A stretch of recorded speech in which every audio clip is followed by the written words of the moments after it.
Bom dia, pessoal. Como estão na segunda-feira? Mais uma segunda-feira de quarentena.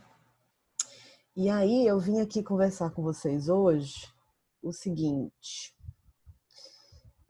Algumas pessoas ficaram com dúvida naquela atividade sobre o texto do planejamento, aspectos teóricos e históricos. De antemão, eu já quero dizer que todos vocês se saíram muito bem. Eu estou dando 25 décimos nas atividades, tá? Em cada atividade dessa que vocês estão fazendo, porque a gente vai considerar os 3 pontos, né? A gente tinha dito que 2 pontos eram de atividade, uma de assiduidade. Então, a gente, por conta dessa situação, a gente vai considerar pelo menos o primeiro bimestre, esse 1 ponto a mais nas atividades.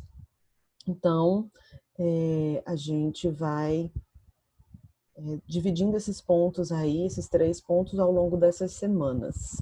E aí eu vim trazer um pouquinho sobre essa questão do planejamento teórico e histórico. As 2 perguntas, a terceira eu não me preocupei de responder porque era uma pesquisa de cunho individual. E vocês fizeram muito bem. Quem não conseguiu no município passou para o estado, até para o país, se for o caso, para outros estados, para outros municípios, não tem problema nenhum. E todos vocês se saíram muito bem, tá? Até porque o texto, apesar de ser um texto denso, ele é um texto de fácil compreensão, né? Esqueci o nome dela agora, Samira Kaujak. Ela tem uma escrita muito interessante, né?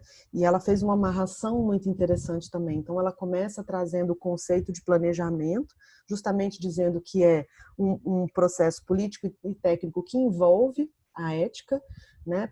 E aí ela faz essa pergunta exatamente, que essa questão eu tirei do livro dela mesmo. É um livro até interessante de se ter.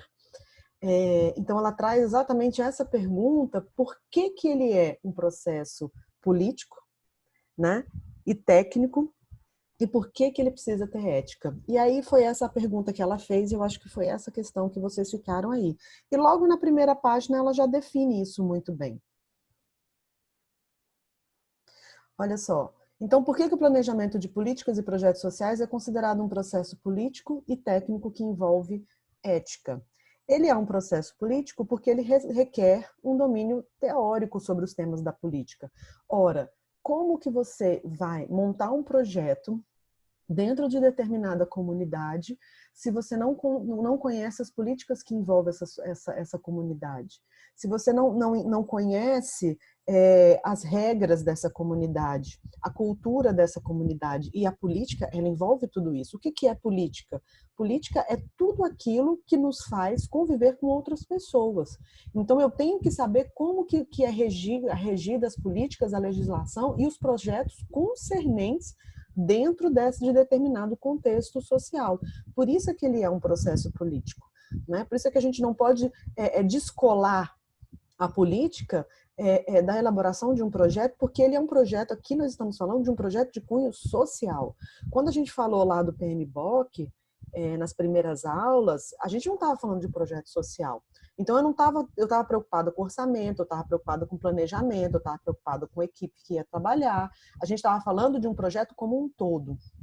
Mas quando a gente afunila, então a gente estava falando do todo, do máximo, quando a gente afunila isso para um projeto social, que aí já é algo bem específico, eu preciso levar em consideração as questões políticas daquele contexto social que eu pretendo modificar, que eu pretendo trazer, ela chama até de antecipar um cenário desejável, né? Então, para isso eu preciso conhecer esse contexto onde eu vou inserir o meu projeto.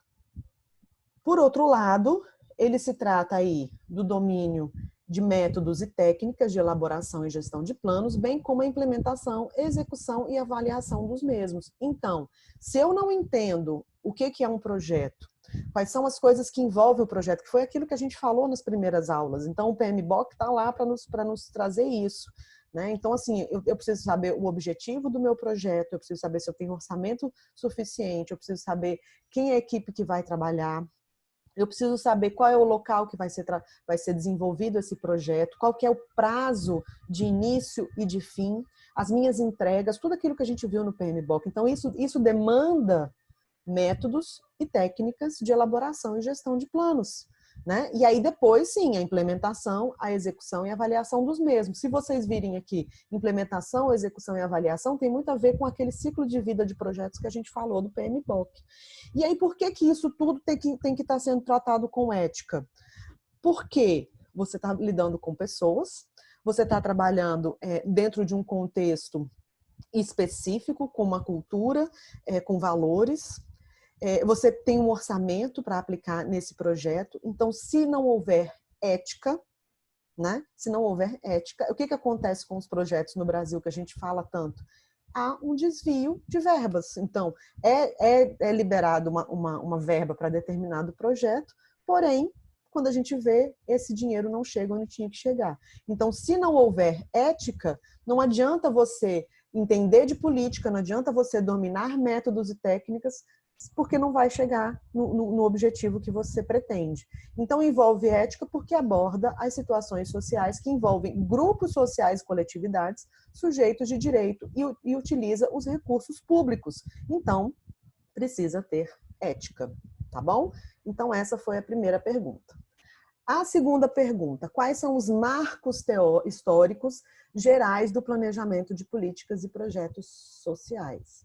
Bom, qual que era o contexto dessa época, né? O contexto dessa época era o seguinte: nós estávamos ali, século XIX, passagem para o século XX, então Revolução Industrial. E aí como que era? E aí a gente fala de Europa, né? Porque a Europa é um dos continentes mais antigos do mundo. Tinha começado a Revolução Industrial. Há um êxodo rural, ou seja, as pessoas saem lá da área rural e vêm para as cidades em busca nesse boom de coisas que está acontecendo com a Revolução Industrial, de tecnologias, de modos capitalistas, de industrialização e tudo mais. E aí há um crescimento desordenado dessas cidades.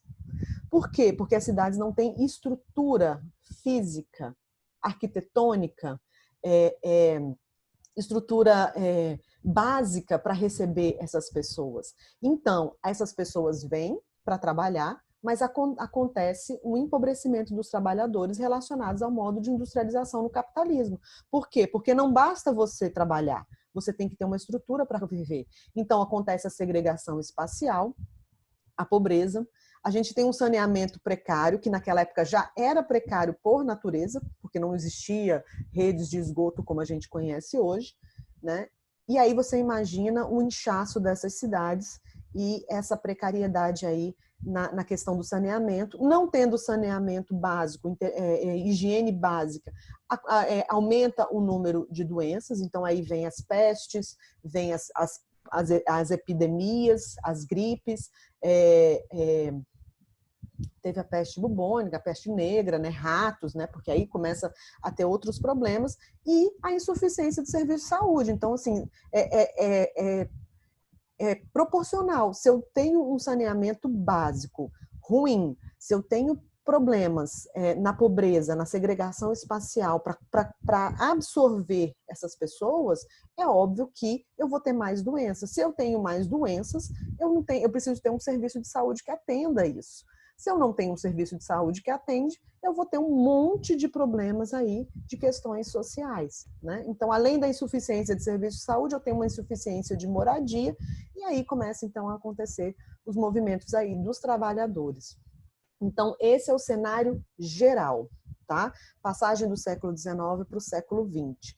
Após isso, aí vem os marcos históricos. Então, o que foi acontecendo no mundo, América Latina e Brasil, em termos de políticas públicas, que é isso que ela quer saber, né? De políticas e projetos sociais. Aí, olha só, que era o que eu falava para vocês. Gente, sistematizem a forma como vocês estão estudando, né?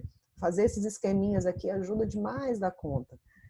Então, olha só, marcos históricos do planejamento de políticas e projetos sociais. Eu tenho o período e eu tenho um acontecimento histórico. O primeiro período é pós-Segunda Guerra Mundial, né? A Europa estava devastada pela guerra, e outros países também, mas mais uma vez a gente fala da Europa porque ela era o centro do mundo naquela época, né?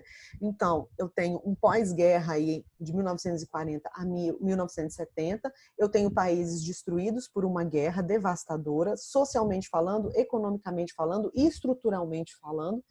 E aí, o que vai acontecer nessa época? Um movimento de reconstrução da economia e do tecido social, né? Uma intervenção dos países capitalistas, sobretudo lá dos Estados Unidos, na economia e na sociedade para ajudar a reconstruir esse mundo pós-guerra, né? Então, assim, essa reconstrução do tecido social é da sociedade mesmo, trazer dignidade, trazer emprego, trazer moradia, trazer saúde, trazer comida para essas pessoas. Então, é exatamente essa reconstrução. E como é que você faz isso? A partir da economia.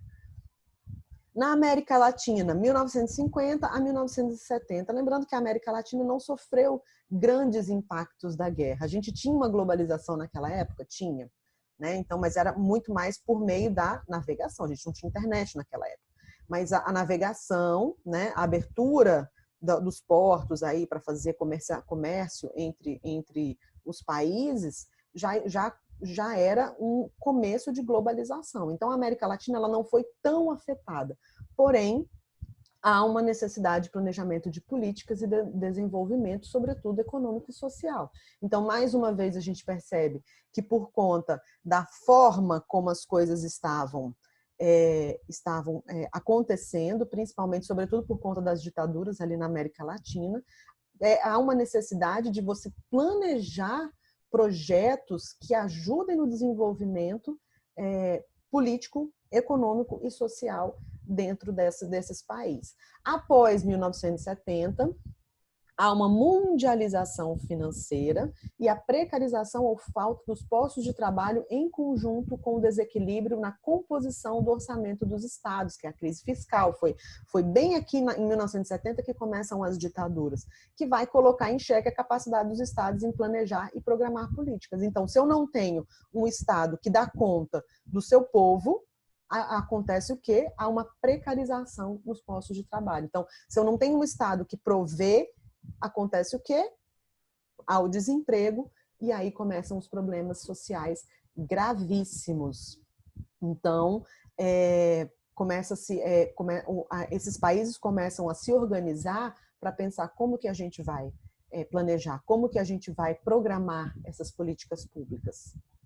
1980 até os anos 2000, dois fatores acarretam o enfraquecimento do paradigma da elaboração produzida no período da modernidade clássica. Então, aqui a gente já começa a falar de uma globalização. Tá? 1980 surgem as primeiras redes,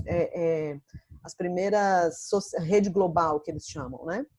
Então, olha só, políticas neoliberais e internacionalização da economia e a ampliação da sociedade em rede global. Então, assim, a globalização, ela trouxe muita coisa boa? Trouxe, né? Ela trouxe muitas possibilidades, mas começa também a haver uma necessidade de se pensar como que isso vai ser favorável para aqueles que mais precisam de políticas e projetos sociais. E aí, nos anos 2000, até hoje, com o planejamento e implementação das políticas, atesta-se seus impactos sociais. Então, assim, você começa a ver resultados naquilo que é feito, visto que as políticas sociais, junto com a estabilidade econômica, elas andam junto em períodos de crescimento, têm promovido a diminuição da desigualdade de renda, sobretudo daqueles que não têm. Né? Então, assim, o que a gente pode entender desses marcos históricos aí? É que a política precisa caminhar junto com a economia, para que a gente consiga promover, planejar projetos sociais. Se um estiver capenga, não dá certo. E aí, meus queridos, era isso que eu tinha para falar para vocês. Essa semana a gente vai falar sobre outras coisas, eu vou passar para vocês daqui a pouco. E a gente vai se falando, tá bom?